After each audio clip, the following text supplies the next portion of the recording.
Ang title po ng ating pag-aaralan, Jesus has the power to heal. Meron ba dito hindi nagkasakit? Sa buong buhay niya, hindi siya nagkasakit. Healthy siya, para siyang si Superman. No? Meron ba? No? Kapag ang tao ay lumalaki, no, from child, nagkakalagnat, nagkakasinat, ay it's normal. Sabi nila ayon ay lagnat laki. No? Lagnat laki kasi nag-expand yung kanyang mga body, yung kanyang mga cells sa body. So, we have to overcome, no? Meron ba dito hindi nagkasakit sa tanang buhay niya? No? Wala, no? Walang nag-raise ng hand. Ibig sabihin ay it's a normal for our body to be sick, no? Pero merong mga may sakit na talamak. Merong mga may sakit na matindi, no? May mga matinding sakit. Ano ba yung mga matinding sakit? Wag lang yung sakit sa bulsa, ha? Ibang pag-uusapan natin doon, no? May sakit ako sa bulsa, no? Bakit? Ang bulsa niya ay walang laman. Okay. Pag-uusapan natin later in a separate topics yung sakit sa bulsa. Pero yung sakit sa ating physical, sakit ng ating katawan, no? Meron tayong science, no? Na kung saan merong mga medication. Meron tayong mga doktor, ospital, no? Blessed tayo dahil may ospital, may science, merong mga laboratories na tayo ay pinupuntahan. Meron pa ba dito nagpupunta sa albularyo? Hello? Yung pahid-pahid ng laway, ay, kadiri. Dura, no? Dura, no? No? Meron pa ba? Meron pa bang napupunta sa albularyo? Meron pa bang napupunta sa, ano ba yung Manawag? Manawag. Yan. Very famous yung Manawag, no? Nagpupunta sa Nazareno, no? Nung January 9. January 9 Quiapo Day, sabi nila, estimated by the news, 9 million ang nag-attend. No? Alam nyo, ang una kong ginawa, pinag-pray ko yung 9 million na yon. No? Sana kilala na talaga nila yung healer, yung kanilang pinupuntahan. No? So, with that, tayo ay not vulnerable sa sickness, no? Vulnerable tayo sa sickness. Our body, ang ating body ay prone to sickness, no? Pero yung mga may kaanak na matindi ang sakit, cancer, ano pa? Cancer sa katawan, merong diabetes, may high blood, may ano pa? Ano pa ang pwede niyong sabihin sakit? Lupus, paralyzed, paralytic, lame, katulad nating pag-aaralan, ito ay paralyzed, lumpo. Since birth siya ay lumpo, no? Hindi po sakit yung hindi po sakit yung pandak. Hello? Ayan. Hindi po sakit yun, no? Kung yan ang ibinigay sa iyo na height, ay yan ay blessing ni Lord. Kung ikaw ay 4'8", 4'9", walang 5 feet, meron pong mga solusyon, no? Hindi po sakit yan. Hindi rin sakit yung ang kulay mo maitim. No? Panay ka, naliligo ka pa sa gatas, hindi ka na pumuputi. Hindi po sakit yon, no? Meron akong apo sa pamangkin na ang height niya ay 5'10". Hala, 5'5" lang ako, no? Sabi niya, Lola, kasi apo ko siya sa pamangkin. Sabi ko, anong prayer request mo? Lola, kasi ang prayer request ko, yung height ko. Sabi ko, apo, hindi na pwedeng tabasan yan. Yung height niya kasi 5'10", hindi makakita ng katapat. Mga lalaki, mag-heels din kayo. Ayan, no? Di ba ang hirap? Sabi niya, Anong problema mo? Kasi po yung height ko 5'10". O pag mag-heels ka pa ako ng 6 inches. Bakit? Kasi isasali kita sa Miss Philippines. Ayan. No? Hindi po sakit yon. Yung kulay mo maitim, hindi po yan sakit. No, panay ang gamot mo, nauubos ang pera mo sa pagpaputi. Alam nyo ba yung mga Amerikano? Nagbibilad yan sa araw para magtan. No, para sila ay magkulay Pilipino. Sa umaga na ito, pag-aaralan natin, itong aklat na ito ay sinulat ni Luke. The Book of Acts, and the history of this is nung mamatay na si Jesus Christ. No? After death of Jesus Christ, nalungkot yung mga disciples. Wala na yung kanilang Lord. Wala na yung kanilang Savior. No? Pero si Jesus Christ, after 3 days, nabuhay na muli. Nagpakita sa mga alagad. No? At na sinamahan niya ang mga alagad, and Jesus stayed on earth 40 days. No? 40 days na kapiling niya yung mga disciples. Kaya po doon binabasihan yung mga namatay ay magpo 40 days. Hindi po lahat ng namatay ay nanatili sa lupa ng 40 days. Si Jesus Christ lang po yun. Amen? Kaya kung kayo'y namatayan, wala na kayong ise-celebrate na 40 days o wala na kayong gagawing ritual na 40 days. Makakaiwas na kayo sa gastos. No? Pag daw 40 days, pakakainin daw lahat na nag-abuloy. Tama? At dahil daw 40 days, nandito pa sa lupa yung kaluluwa nung namatay nilang kaanak. Hindi po. Si Jesus Christ lang ang nanatili sa lupa ng 40 days bago siya inakyat sa langit.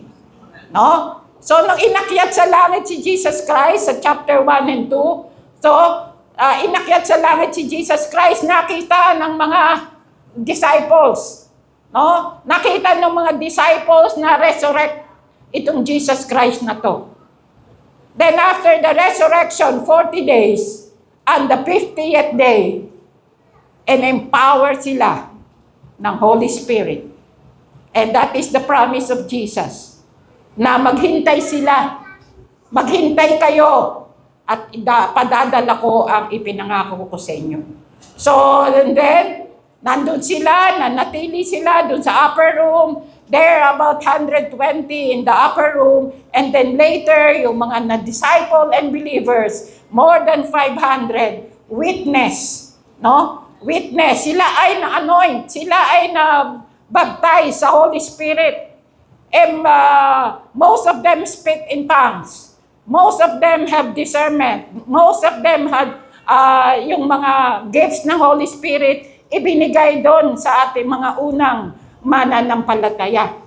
No? So, and then after that, na-empower sila. Na-empower ang mga disciples, na-empower ang mga believers, and there, doon sa chapter 3, na-empower si Peter, na-empower si John, na-empower yung 11 disciples, hinirang yung kapalit ni Judas, na naghudas, no? Kaya ikaw pag naghudas ka, papalitan ka. Kaya never tayo maghudas. No? Hinirang at nilagyan ng pang 12 disciple kapalit ni Judas. Sino kapalit ni Judas? Si Matias. Yan.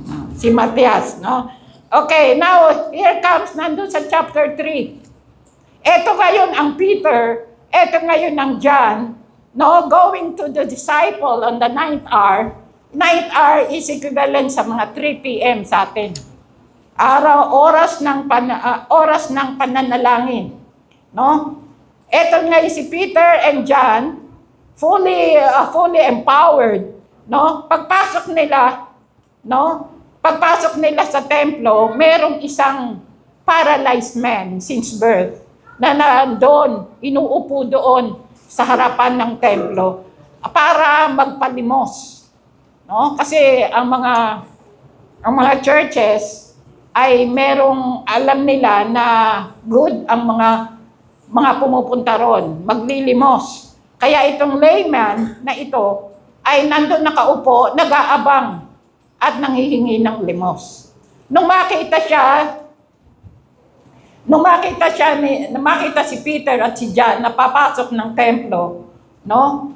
Humingi ang pulubi. Pulubi siya, beggar, layman and beggar. Humingi siya siya ng limos kay John at kay Peter. Okay? Ang sabi ni Peter sa verse 4, no? Sabi ni Peter, tumingin ka sa amin. So, binigyan niya ng instruction. Yung lumpo, yung beggar, tumingin ka sa amin. So, anong ginawa ng lumpo? Tumingin nga siya. Kasi, di ba, baka huhugot, baka bubunot. At bibigyan siya, no? So, anong sinabi ni Peter? Sa verse 5, the layman fixed his attention to Peter, expecting him na siya ay bibigyan. Pero ano sabi ni Peter? Sabi ni Peter, silver or gold, I have none.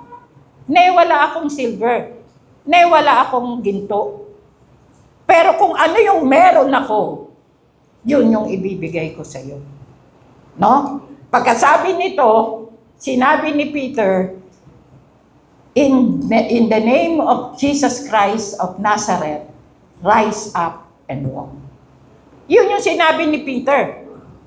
Wala akong ginto, wala akong pilak, pero kung ano yung meron ako, yun yung ibibigay ko sa iyo. Tapos,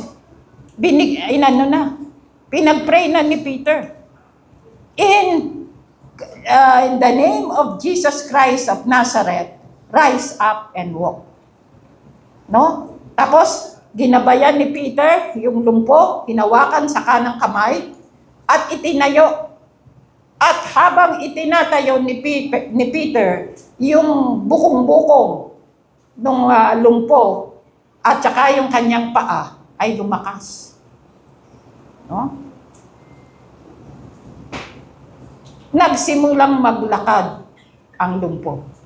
Verse 8, nagsimula siyang lumakad, pumasok siya sa templo, at doon, lakad, lukso, ang ginawa ng lumpo at nagpuri sa Panginoon. Hallelujah. Ang sabi sa verse 9, and all the people in the temple saw that miracle.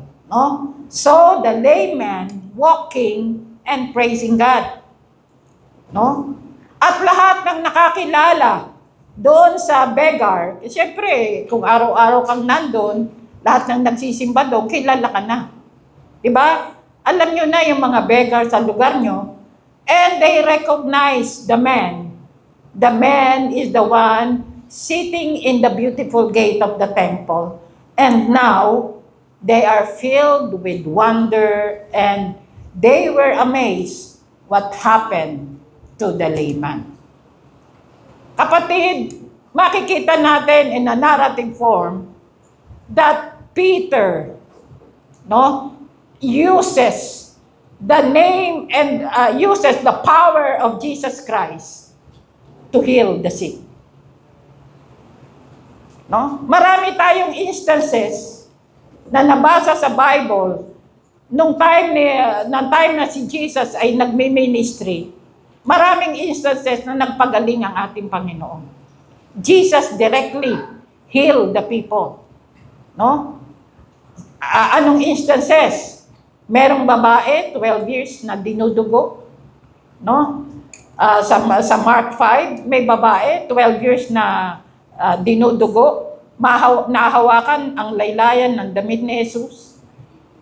May power na na-release kay Jesus. Gumaling yung babae. 12 years. No? Merong bata, no, na naghihingalo na. Ito yung anak ni Jairo. Patay na. Umiiyak na si Jairo. Panginoon, patay na ang aking anak. Pero anong sabi ni Jesus sa kanya? Huwag kang mag-alala. Natutulog lang siya. No? Binuhay ni Jesus ang anak ni Jairus. Nasa Mark 5 din. No? Merong mga inaalihan ng demonyo.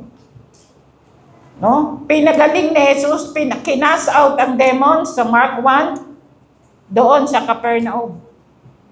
Meron din isang paralytic man na kung saan nabalitaan nila na si Jesus ay nagpapagaling.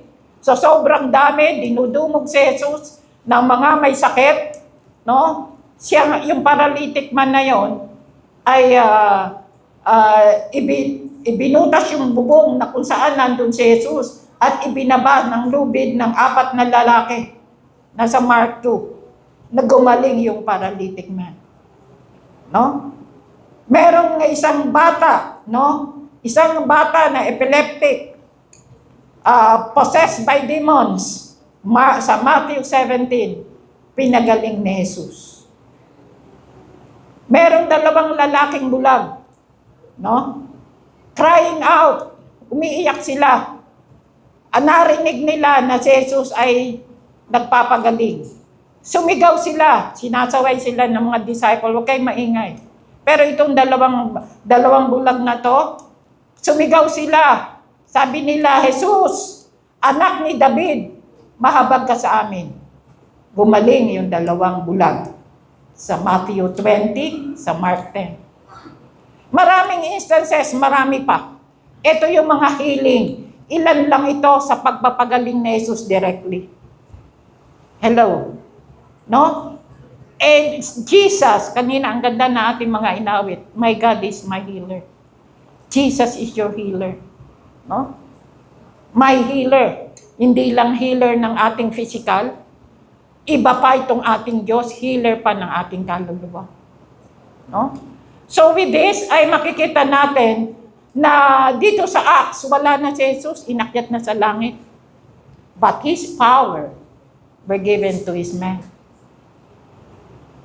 Kung disciples ay believers ni Jesus, binigyan ng power, eh si Jesus is the same yesterday. Jesus is the same today. Jesus will be the same tomorrow. Kung binigyan niya ng power ang kanyang mga disciples noon, bibigyan din niya ng power ang mga disciples ngayon. Kapatid, may power ka. Hindi mo lang pinapractice. Takot kang manalangin sa may sakit? Takot ka ba? Huwag po kayong matakot. Kung when necessary, pray for them. Hindi kailangan kaharap mo. Pwede kang mag-intercede. No? Meron ka na bang naipanalangin na gumaling? Hello? Practice. Binigyan tayo ng anointing last week. Binigyan tayo ng anointing. Tinalaga tayo. Gamitin natin. No? Because that power will be manifested. Not only for you, but to glorify God. Amen? Way back 1991. Way back. Hindi pa kayo pinapanganak. Nagkasakit ang nanay ko ng may myoma. Ano yung myoma sa babae? Yung kanyang matres ay may bukol, no? Bukol yon. No? Tinanggal yung myoma. 61 years old yung nanay ko. No? Christian na ako noon. Ngayon, nung time na siya ay naoperahan, hindi pa masyadong progressful ng science noon, no? Binibiyak biniyak siya. Kumbaga, nasisarian siya, no? At 61 years old, nasisarian yung nanay ko. No? Talaga pong, ang itsura niya, nung bago ipasok sa ospital, healthy. Nung after 10 days, para na siyang butot balat. Nag-o-office kasi ako sa Manila, sa Morong Rizal siya na-operahan. Dinalaw ko yung nanay ko after operation. Tapos tinawag ko yung mga kapatid ko, halika kayo, kasi akala ko mamatay na kasi itsura niya, Tinawag ko yung mga kapatid ko, halika kayo. Bakit? Ipag-pray natin si nanay. Pinag-pray ko, Christian na ako during that time, pinag-pray ko yung nanay ko. Yung pala during that time, yung nanay ko, kahit anong inom nung pain reliever, parang hindi umi-effect. Sabi niya, parang hindi umi-effect. No? Tapos nung pinag-pray ko, ay nawala daw yung sakit. Pero hindi niya sinasabi sa akin na nawala yung pain. Ang sa isip lang daw niya, sa isip niya, ano ba tong anak ko? Sabi niya. Parang yung kamay ng Diyos, nilagay sa kamay niya. Hello? Hindi pa niya sinasabi yun sa akin. Sinabi niya sa akin yun after siguro mga 1 year. 1 year na siyang magaling. Kasi tuwing may sakit, tatawagin niya ako. Halika, pag-pray mo. Yung tita mo, yung ate mo, yung pinsan mo, kahit babiyahe kami, ako na mamamasahe, sabi niya. Kasi naramdaman pala niya, nung tayo na pinag-pray ko siya, ay gumaling siya. So sabi niya, may power yung anak ko. May power galing sa Diyos na magpagaling. Kaya lahat ng may sakit, na aming mga kaanak, ang nanay ko pa naman, mahal ang kaanak. Mahal siyang magkaanak kahit malayo. Kahit taga Nueva Ecija, ang layo-layo. Puntahan natin, may sakit dito mo. No? Merong power na binigay sa akin. Alam niyo po, ang nanay ko, nung ako'y na-convert, yan yung aking persecutor. Dahil sabi niya sa akin, ikaw, inilayo mo ang sarili mo sa kamag-anak. Tuwing linggo, hindi ka na maimbita. Tuwing linggo, reunion, wala ka. Tuwing linggo na may gathering, kasal or what, wala ka. Kasi hindi ko pinagpapalit yung gawain sa church. Sa gawain ng tao. No? Hindi ko pinagpapalit. Alam nyo ba na ang power ng Panginoon is manifested in you, people, na binigyan ng power ng Diyos. Hindi lang ako, hindi lang ang pastor. Tayong lahat, merong kapangyarihan ng Diyos na iniwan sa atin. No? Kaya kung bago uminom ng gamot, ipag-pray nyo muna. No? Yung mga gamot na yan, likha ng tao. Pero ang Diyos, unahin natin. Siya yung manggagamot. Biro mo ito, isang paralyzed, isang lumpo, isang bulag, isang demon-possessed, isang dinudugo ng 12 years. In Jesus' name, gumaling. Ang ganda ng awit natin, meron bang imposible sa Diyos? Meron ba? Kahit nga stage 4, kahit stage 100 pa yung cancer mo. Hindi ko naiintindihan kasi yung stage. Kasi ako at the age of 60, wala na akong health card. Hello? Kasi nung ako'y nagtatrabaho, hanggang 60 may health card kami. Kahit saan kami pumuntang clinic or hospital, basta ipakita mo lang yung health card, wala kang babayaran, di ba? Okay, benefits yun ng company. Nung pagdating ng 61, wala na akong health card. Kasi retired na No? 68 na ako ngayon. 8 years na po akong hindi nag-check up. 8 years, walang check-up. Binigyan ako ng gamot. Bago ako mag-60, binigyan ako ng maintenance. May maintenance ako sa goiter kasi operada ako. May maintenance ako sa high blood. Kasi daw, preventive daw yon. Hindi naman ako high blood, pero binigyan ako ng preventive. Napakamura lang naman. 90 pesos per month. Hindi ko pa iniinom. Hello. Yes, yung gamot sa high blood na kasi senior, discounted, baka 120 yun. No? Hindi ko pa iniinom. Bakit? Kasi nagtitiwala ako sa manggagamot ko. Naniniwala ako sa aking manggagamot. Well, of course, sasabayan nyo ng healthy living. Baka soft drinks kayo ng soft drinks. Hello? Baka kain kayo ng kain ng pampabata. Ha? Kasi yung advice ng doktor, sinusunod ko. Huwag ka magso-soft drinks. Huwag kang magkakape. Pero yung kape, hindi ko maiwasan. No? Huwag kang kakain ng taba. Huwag kang kakain ng chicharon. Huwag kang kakain ng balat ng baboy. Huwag kang kakain ng balat ng manok. Sundin natin. No? Kakain ka ng karne. Alam nyo ba kung anong size? Matchbox na lang daw. Matchbox.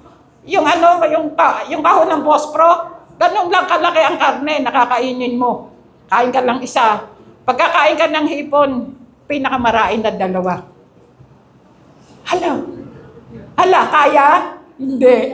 Eat all you can Eat all you can, no? So, ano ang makikita natin dito? Makikita natin at pag-aaralan natin dito sa ating nabasa, yung miracle na ginawa ng power ng Diyos sa pamamagitan ni Peter. Sa power ng Diyos sa pamamagitan ni John. Ibinigay niya yung power kay Peter. Binigay niya yung power kay John. Na kung saan, yung isang lumpo, yung beggar na lumpo since birth. Lumpo siya since birth. Nakatayo. Nakalakad. Sa palagay mo ba, hindi ka mamamangha? Hindi ka mamamangha? Hello? Makikita natin dito sa umpisa, Jesus has the power to heal. Ano ang kailangan natin? Maniwala ka. Yung iba sobrang duda. Imposible na. Stage 4 na Stage 100 na yung cancer No? Ang kanyang sugar kung ang normal ay 6. May mga medical person dito 'Di ba? Ang normal ng sugar 6, 11, 12. Baka putol paan na 'yon. Yes, sa mga may pamilya ng diabetes, mag-ingat kayo. Ingat lang. No? Huwag lapang ng lapang.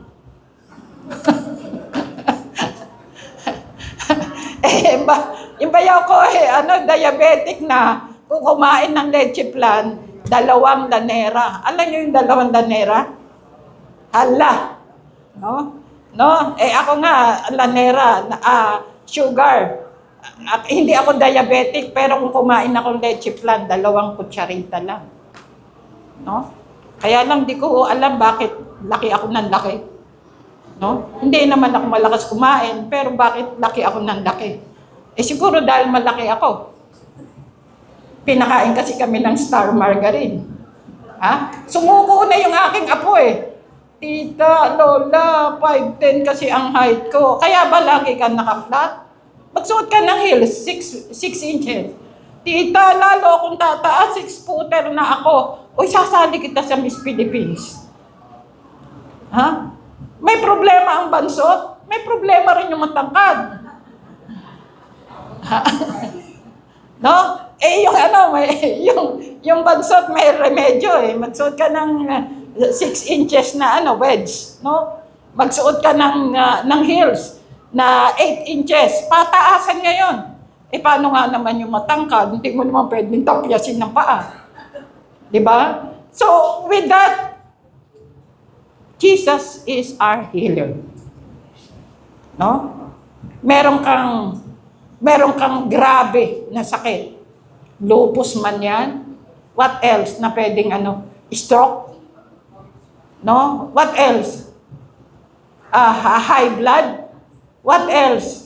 Namamaga ang bulsa o namamaga ang tiyan? May ulcer? May kung ano-anong sakit? No? But believe, there is a healer. Siya nga ang lumikha ng ospital Siya nga ang lumikha ng doktor. Siya nga ang lumikha ng mga laboratory technician. No? Na kung saan ito yung malakas gumasta. Tama? Pag pumunta ka ng ospital, magkano swero? Pag wala kang 1,000, hindi ka masuswero. Swero pa lang yon. Wala pa yung ilalagay na gamot. Hello? Pero yung maniwala ka, may bayad ba yun? Wala. Because Jesus is our healer. Jesus loves you so much. No? Meron akong patututo sa inyo, 2006. Medyo malapit-lapit, no? Pinanganak na kayo. 2006. 2006, yung JC Yatungko, nangailangan ng pera. Kasi yung kanilang, mayroong mareremata na lupa ng kapatiran, no? Nakailangan ng 300,000 pesos. No? Ngayon, ang kailangan, gustong bilhin ng JC Yatungko yung lupa na yon kasi inalok na sa kanila. Na kung matubos nyo yan, kayo na ang sa inyo ko na ibebenta. Yung lupa, nakapunta na kayo sa JC Yatungko? Okay. So, in short, walang pambili ang church. Sabi niya, nag-ambag-ambagan na kami, nakaipon kami 100,000. So, ano kailangan? 200,000. 200,000. Nanaginip ang lingkod nyo na may nagpahiram sa akin ng pera. Hala, sino kaya? No? Nanaginip ako na may nagpahiram sa akin ng pera. So, what I did, kinausap ko yung isang, pero nasa mind ko na yon. Nasa mind ko na tutulong akong gumawa ng paraan na may hihiraman. No? Kinausap ko yung isang pinaalis ko sa abroad na pwede mo ba akong pahiramin ng 200,000?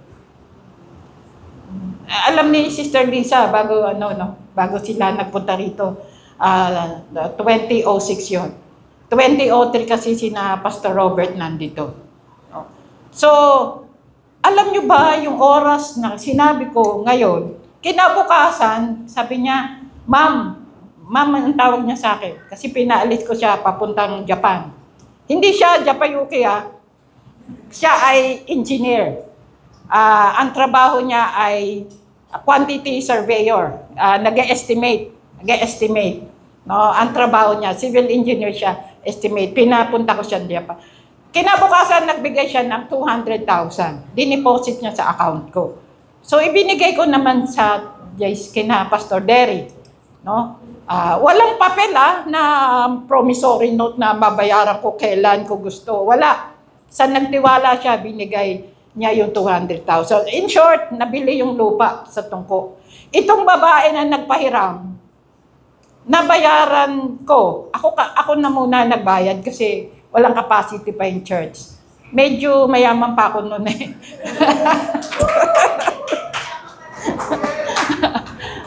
Yes, I was blessed before those years na nag-work ako sa isang Japanese company. No, maganda ang swelduhan. So nahulugan ko siya, nabayaran ko yung 200,000. So, ang tungkol sa akin na nagbigay ng hulog. Alam niyo yung babae na yon, na-strike ng cancer. Nagka-cancer yung babae na nagpahiram ng 200,000. Sabi niya, Ma'am, pag-pray mo ako, nag-picture na siya, nakalbo na siya. Kalbo na, no? Kinikemo ako, may stage cancer ako na ganito, yung breast ko, may bukol, So I pray and intercede for her. So with that, alam niyo yung babae na yon, na kahit may cancer siya, na kahit na siya ay may sakit, yung company na pinagtatrabahuhan niya, hindi siya pinaalis. Kumbaga, pinagamot siya. Lahat ng schedule niya, sagot ng kumpanya. No? I-bless yung babae na yon. Sinagot ng kumpanya, lahat ng kanyang gamot, pinrovide ng company. Kasi ang mga company po na mga malalaking kumpanya, international, kasi pinadala ko siya sa Japan, international company. Tapos pinirate siya ng isang British company naman. Pinirate siya kasi bless eh.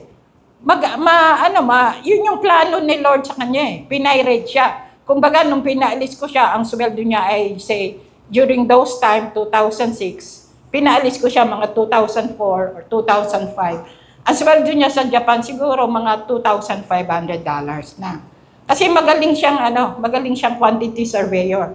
Hindi lang naaral niya yung contracts, no? Naging master siya ng contracts. So contracts engineer siya, and then quantity surveyor, contracts. Hindi ka kasi magiging contracts engineer kung hindi mo pagdadaanan yung mga ganon. Alam niyo ba alam niyo ba yung sabi niya sa akin, "Ma'am, survivor na ako ng cancer." Purihin ng Panginoon. Ganong kabuti ang Diyos. Hindi siya nagkait, magpahiram. No? Sabi ko one time, pag nasa, malapit sa Aklan. Sa Antique, I'm sorry. Basta yung pinupuntahan doon na White Sand, no? Boracay, malapit ang bahay niya doon, nandun siya. Retired na rin siya ngayon. Pero ang process ng kanyang improvement, ng kanyang professional increase, no? Hanggang ngayon pinag-aagawan pa siya ng Japanese company at saka ng British company.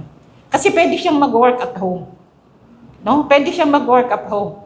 Ganun blessed yung babae na nagpahiram. Meron bang imposible sa Diyos? Hello? Grabe! Cancer? Sabi ni Lord, huwag ka mag-alala. Cancer lang yan. Hello? Huwag kang mag-alala. Diabetes lang yan. Ang importante, you believe in me. Naniniwala ba tayo? No? Naniniwala ba tayo sa ating main point number 1? Jesus has the power to heal. Amen. Amen. Kung itong lumpo na to nakalakad, ikaw pa ang hindi makakalakad. Ha? Naipit lang yung Oh? Naipit lang, di ba? Yung mga na-stroke, may naipit lang something dyan eh. Oh? Meron bang imposible sa Panginoon? Na-sprain ka lang. Na-high blood ka lang. Lalangin natin yung sakit kasi mas makapangyarihan yung nagpapagaling. Amen. Pastora, bakit yung tatay ko hindi gumaling? Kasi 92 na eh. May ending ang life. Hello? Ha? Pag may simula, may wakas. Ang simula ang buhay mo at 0 age, 92 na, ayaw mo pang mamatay ang iyo. Kawawa naman mag-aalaga. No? Kawawa naman din yung pasyente. Ikaw ba, 1 taong kang naka-wheelchair, payag ka? Sabihin mo na kay Lord, Lord, kunin mo na ako. Tama? Wala na akong silbi sa lupa. Kunin mo na ako. I want to join you. Pray natin. Kung tayo ay nakakaperhisyo na, sino dito pinakamalaki edad? Mataas pa sa edad ko. 790? Si Enrile nga, 101 eh. 101. Nung one time, nag-convention tayo sa Bankers, tinanong ni Pastor Robert, no, anong edad ang gusto mo na bago mamatay? Andiyan ba si Brother Joel? Yan. Anong sagot mo? Ikaw ang pinakamataas na bidder eh. Ang bid po ni Brother Joel, Pastor Joel, pastor na yan eh, kasi 120, kasing edad daw ni Moses. No? Tinanong kami kung anong edad ang gusto namin mamatay kami. Halimbawa, kung kayo tanongin, anong edad ang gusto nyo? Yung iba, nagbid ng mababa. Yung iba naman, nagbid ng mataas-taas. Kami talagang may edad na. Sabi namin, siguro ako 2 more years na lang. Sabi kong gano'n, 70. Sabi, si Brother Joel ang pinakamagaling, no? 120. Salamay ba yon? Parang salamay. Sorry. Salamay yata tinanong, no? 120 yung gusto niya na edad, no? Pero mga kapatid, kung ano man ang nararamdaman nyo, no? Meron dito, na stroke, meron dito may diabetes, meron dito may internal defect, may heart disease, may ano pa man, may gallbladder, stone, may mga kung ano nung stone, no? Huwag kayong matakot sa stone. Bago maubos yung card ko, bago matapos yung aking health card, nagpamamogram ako. Anong finding? 6 na bukol sa kabila, 3 doon sa kabila, total 9. Bakit buhay pa ako? Hello? Hindi ko pinapansin. Hindi ko pinansin. Sabi nung kapatid ko kasi, pamamogram ka eh. Sabi ko kasi mag-e-end na yung card ko. Gusto ko lahat ng laboratories na maa-avail ko, gamitin ko kasi isusurrender ko na yung aking health card. No? May 9 na bukol kayo sa breast. Sa palagay nyo matutulog kayo? Ako po, makasandal lang. Tulog. Kaya huwag kayong magtaka, hindi kami nagtataka sa sobrang kapayapaan, sa sobrang sarap ng preaching, natutulog ang miyembro.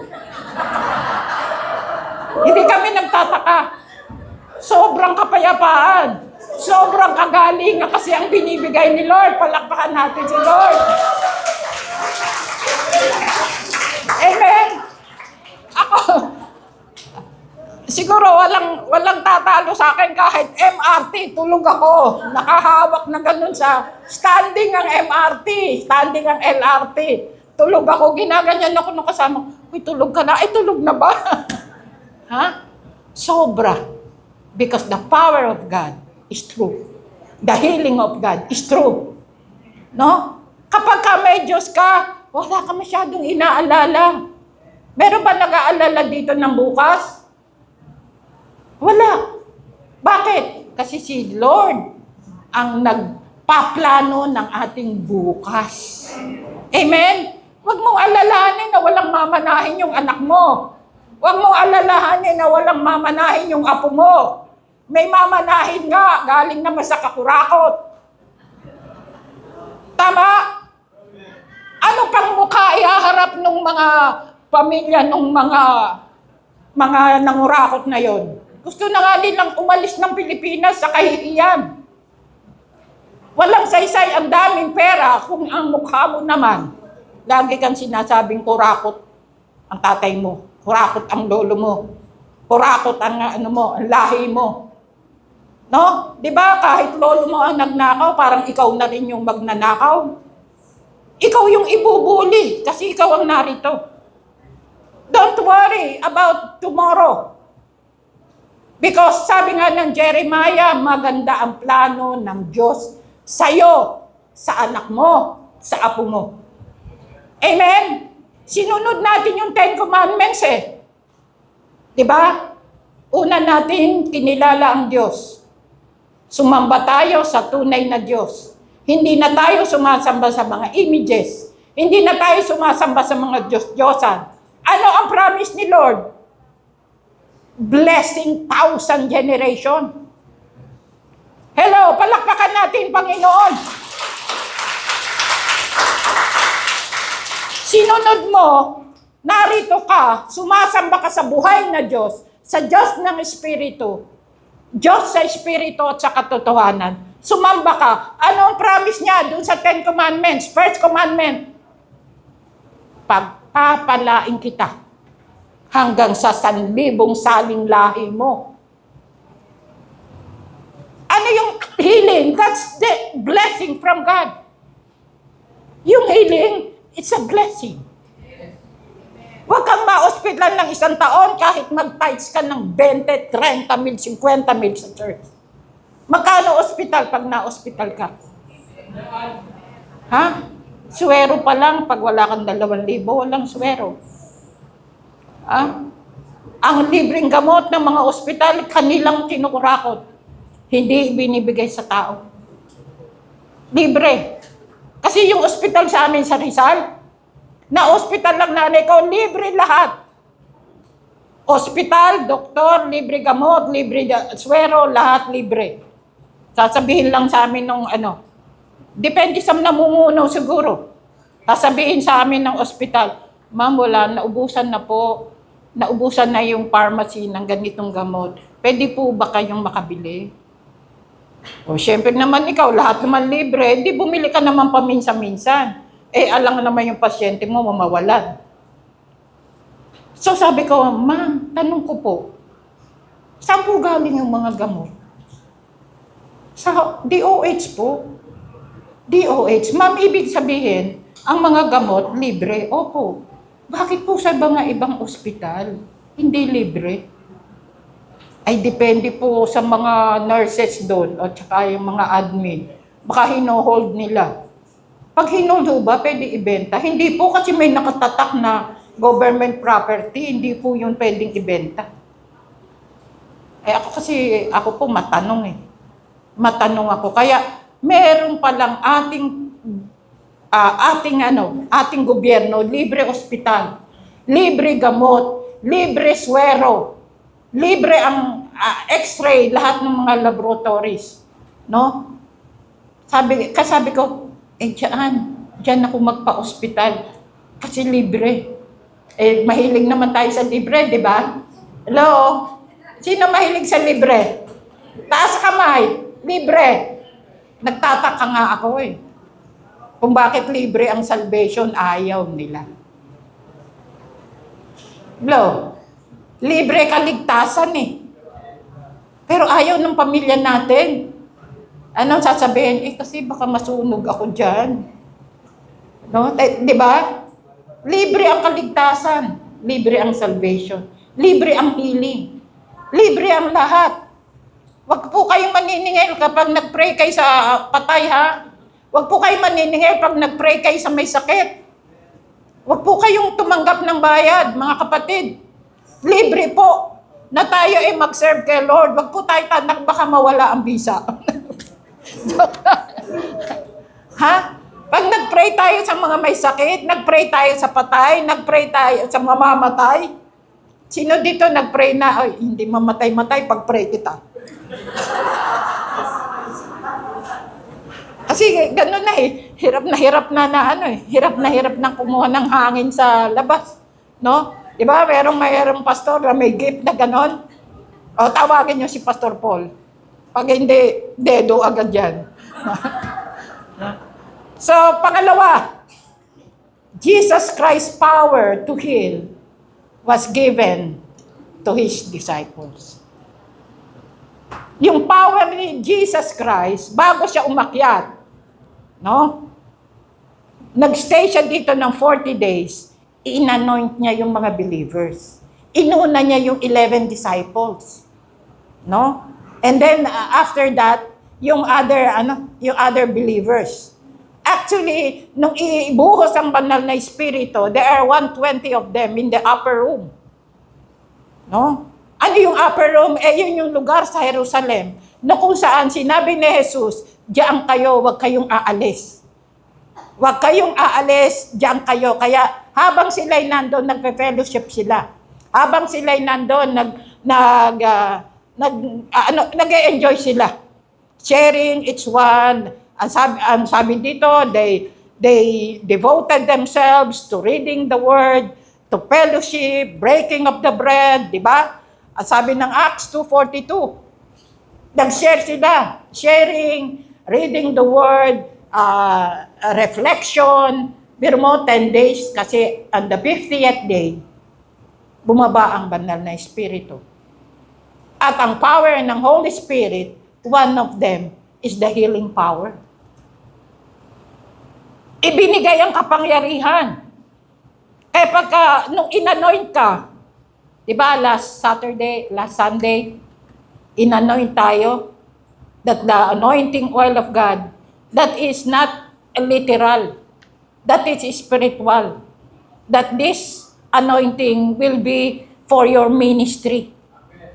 Kung ano yung ministry na ibinigay sa iyo, iba't ibang klaseng ministry, magamit mo yung anointing. And this power of healing was given to the disciples. Sabi ko nga, kung binigyan ang tao noon, bibigyan din ng tao ngayon. Ang believer ngayon. At ang magiging believer in the future. They will be given power by God para maipag-pray natin. Sino dito sa umaga nakikinig sa prayer devotion? MPD. No? Di ba meron tayong MPD? Kapag ako ay nag-a-attend, 5 o'clock yon, pero minsan 4:30, no? Minsan 4:30, minsan 5 o'clock to 6. No, binibilang ko yung nag-a-attend. Minsan 40, minsan 50, minsan 60, no? Nag-a-attend. No? You can join. That's a devotion. Na kung saan may reflection, may word of God, may prayer, makakalaman nyo kung sino may sakit, sino ang mga nangangailangan ng prayer. No? Kasama na doon yung prayer for finances. No? Prayer for money. Finances. No? Sabi ko nga, hindi natin i-discuss yun. Sa ibang topic natin i-discuss. Yung prayer for provision. Provision yung no? So, kapatid, meron kang power. Kaya lang ayaw mo i-practice. Or takot ka. Kasi baka hindi gumaling. Bakit yun ang iniisip mo? Kabalintunaan yung iniisip mo. The power is given to you and practice it. No? Dalawa lang na mapupuntahan ng mamamatay. Mabubuhay o mamamatay. Diba? Kung mag-pray ka, dalawa lang pupuntahan. Gagaling, hindi gagaling, or maghintay.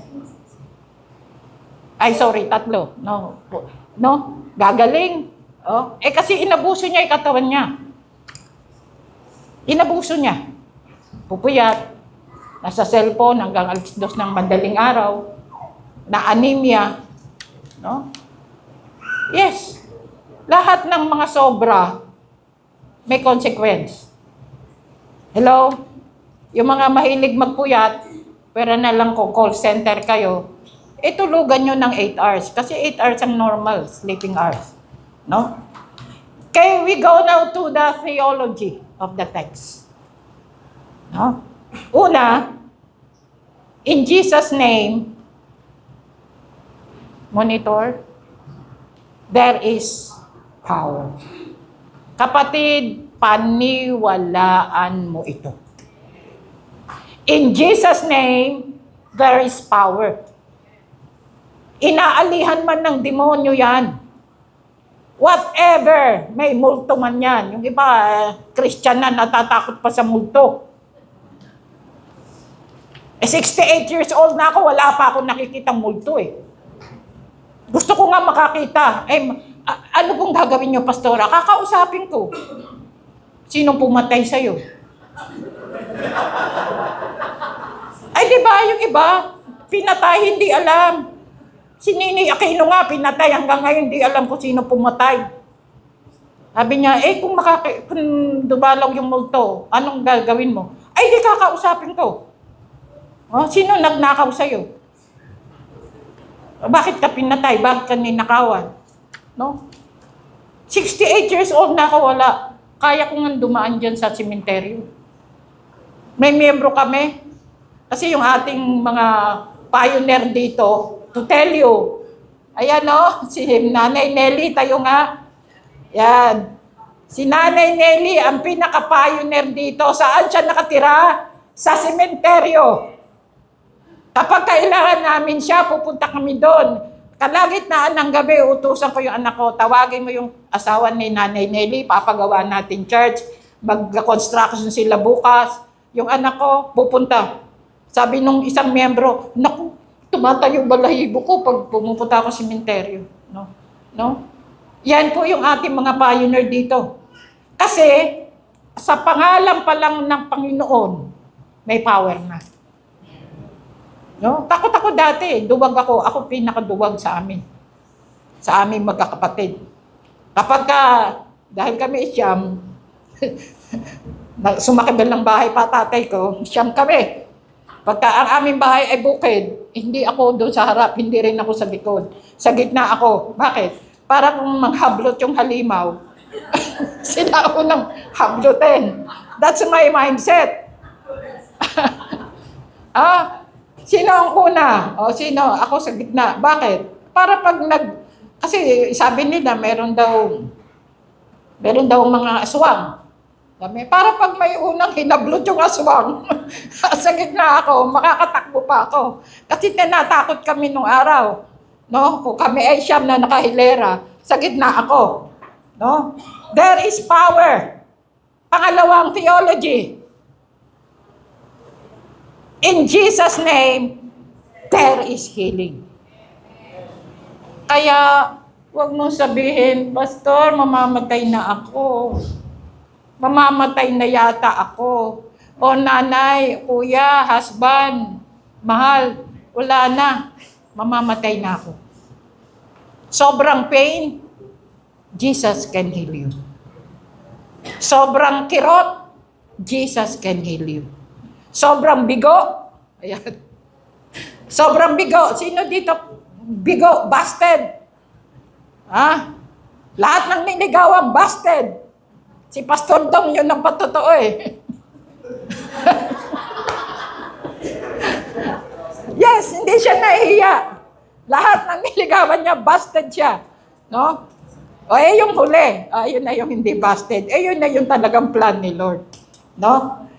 There is healing in Jesus' name. No? Kapatid, nagtitiwala, unang-una, mas nagtitiwala pa tayo sa gamot kaysa kay Jesus. Pagka may sakit, bili ka ng gamot.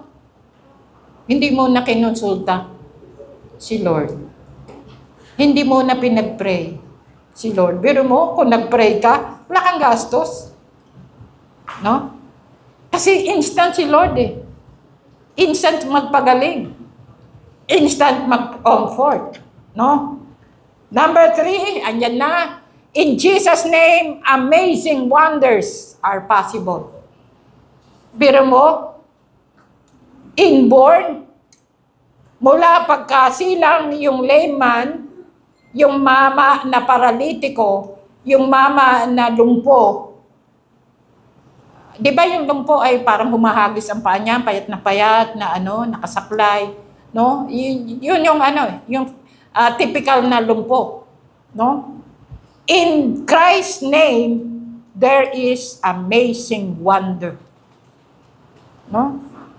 Makikita natin ang kamangha-manghang pwedeng gawin ng Diyos. At last, in Christ's name, nothing is impossible. Bumuhay nga siya ng patay. Tama? Hindi lang basta nagpagaling. Yung patay, si Lazaro, 4 na araw ng patay. Babaho na. No? Pero anong sinabi ng Diyos? May imposible ba kay Jesus Christ? Dito nga matatagpuan. No? Sa John 11:30. No? Na si Jesus wept. Umiyak siya. Nung mabalitaan niyang patay ang kanyang kaibigan. At si Lazaro, binuhay niya from death. No? Sa ating application, to all of us, no? Lalo na yung mga pastors, assistant pastors, pastors trainees, leaders and workers. Inindak tayo last week. Inanoint tayo, hindi yun biro. Oh? We receive the anointing to perform our ministries. Tinanggap nyo ba? If you receive it, one of our ministries is to pray for healing to all people we encounter. Sa lahat ng makakasalamuhan natin, sa lahat ng ating mga makakadaog palad, lalo na umiiyak, humihingi ng panalangin sa kagalingan, practice your power. Practice it. No? hayaan nyo na simulan nyo sa inyong bahay. Sa inyong bahay. No? Sa inyong tahanan. Bago kayo lumabas ng inyong tahanan. You will see wonder. You will experience the miraculous result done by God. Tama? Dati, napakahirap namin. No? Ang bakya ko, pang 1 taon. Pag nasira ko yung bakya, wala na, nakapaanak ko. Pero ngayon, sinusundan ko na si Imelda sa Paris na sapatos ko.